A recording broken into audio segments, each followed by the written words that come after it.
Então, como é que funciona a absorção das fontes alimentares do ferro?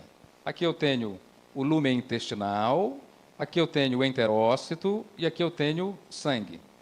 Então, eu tenho aqui os captadores de ferro. O ferro pode entrar pela proteína transportadora de M e pode entrar pelo transportador de metal divalente. Para ele entrar, ele precisa de uma ferrorredutase, que é a citocromo B duodenal. Se ele tiver na forma ferro 3+, ele vai precisar passar pela citocromo B duodenal para ser reduzido a ferro 2+, e aí o ferro 2+ pode entrar pelo transportador divalente. E o M não, o M ele entra direto. Ó. O M entra direto pela proteína transportadora e o ferro 3 ele entra através da transformação. Primeiro ele é reduzido pela ferrorredutase e depois é que ele entra através do transportador de metal divalente. E eu tenho as formas de suplemento de ferro. São basicamente 3 grupos de suplementos. Ou eu tenho o ferro na forma iônica, ou eu tenho o ferro na forma quelada, ou eu tenho uma nova modalidade que é o ferro na forma microsomal, ou lipossomal. Cada uma delas tem habilidades diferentes e tem capacidades de penetração diferentes, e velocidades também. A forma de ferro iônico que nós temos é o sulfato ferroso, fumarato ferroso, mas existem outras formas de ferro iônico. E aí o sulfato ferroso ele é 36% de ferro, enquanto que o fumarato ferroso é 32%. Aqui tem um ferro, tem um enxofre, tem 4 oxigênios, né? O peso molecular do ferro é 56, não é isso? Então a gente faz... Vamos lembrar lá do professor de química. Aqui é 56, aí eu tenho um ferro só, desce 56. Aqui é 32, desce 32. Aqui é 8, né? Não, é 16, desce 64, isso. Aí quanto é que dá essa conta aqui? 56 mais 32 mais 64. 152. Esse é o peso molecular do sulfato ferroso. Mas quando eu raciocino para fazer a prescrição, eu não raciocino com sulfato ferroso. O que vocês querem sempre? É o ferro elementar. Então, quanto tem de ferro elementar no sulfato ferroso? Tem 56 gramas em 152. Dá mais ou menos 1/3. Se fosse 150 e 50, seria 1/3 exatamente, né? Mas não é 1/3, é 36%. Então, por isso que é importante você sempre raciocinar com a quantidade de ferro elementar que você quer.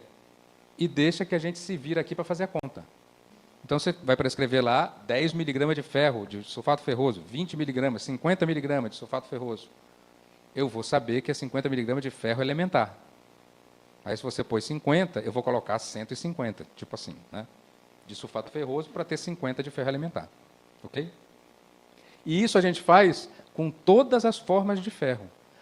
Formas iônicas, então, ele tem um índice de efeito colateral muito alto e, portanto, uma baixa adesão do paciente, né? Quanto mais alta a dose, pior fica, né?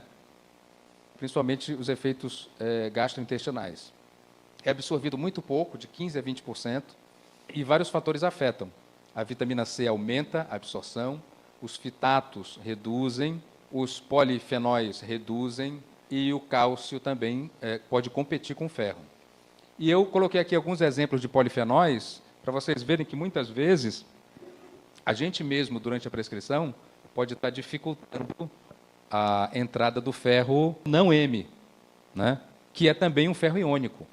O ferro não M que tem no vegetal é o mesmo ferro iônico. Todas as dificuldades do ferro iônico são as mesmas dificuldades do não M.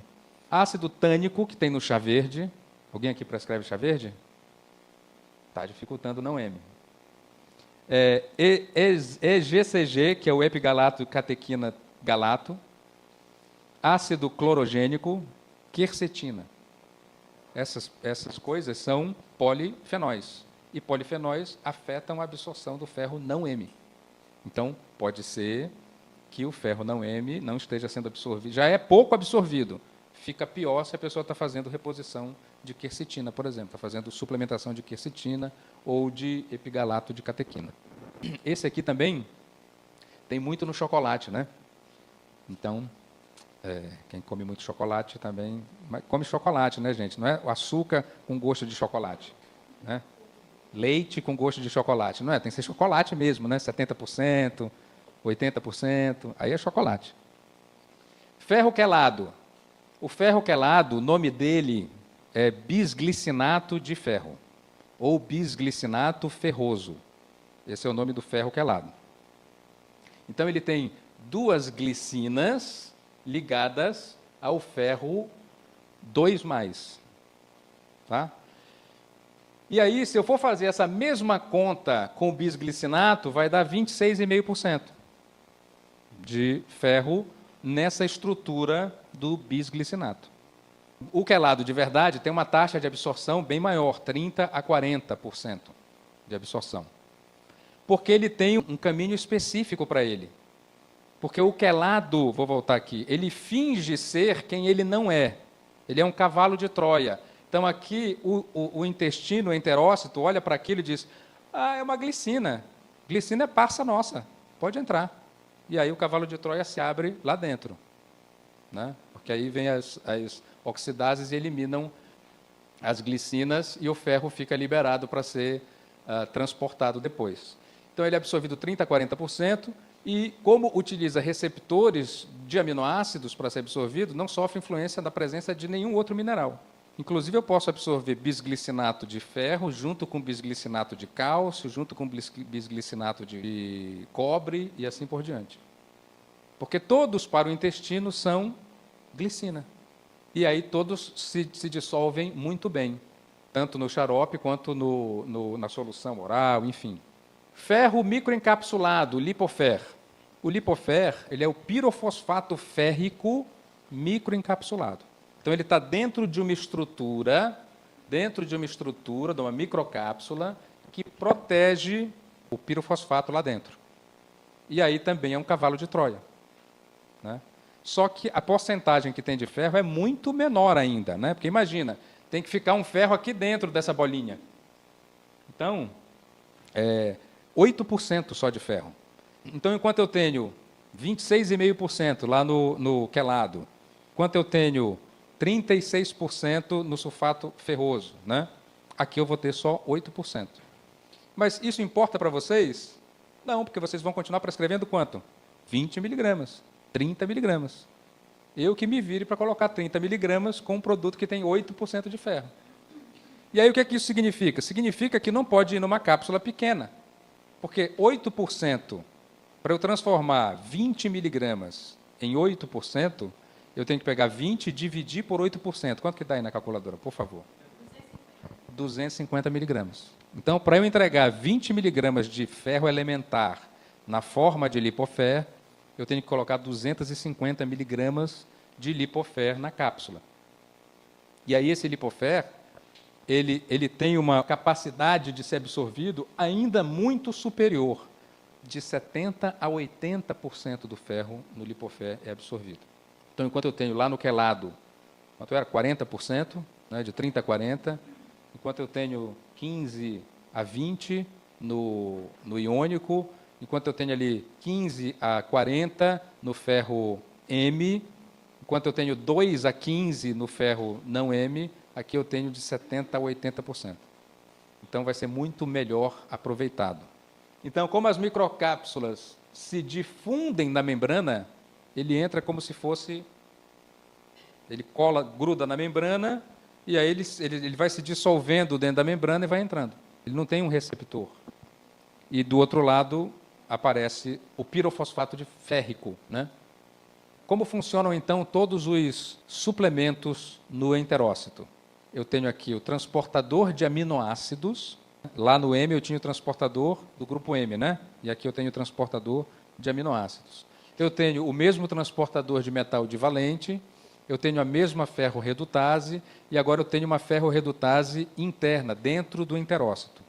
O ferro quelado entra direto, como o ferro M, através do seu receptor. No caso do ferro quelado, é o receptor de aminoácido.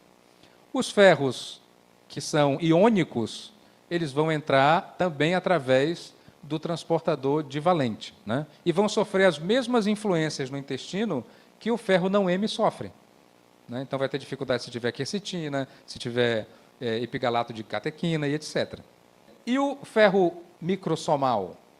Ele está aqui dentro como ferro 3, não é? Ele é o pirofosfato férrico. Ferroso é ferro 2, férrico é ferro 3. Vamos lembrar de novo lá do professor de química do convênio. Então, aqui ele se dissolve na parede do enterócito e entra. E aí ele vai ficar ferro 3 aqui dentro. Só que o ferro 3 aqui dentro não dá para ficar. Então, ele tem uma ferro-redutase, ele vai passar pela enzima e vai se transformar em ferro 2. No frigir dos ovos, eu só vou ter aqui dentro ferro 2. Todo mundo aqui vai virar ferro 2, não importa da forma como ele entrou. Chegou dentro do enterócito, ele vai virar ferro 2. Agora eu vou juntar tudo, ó.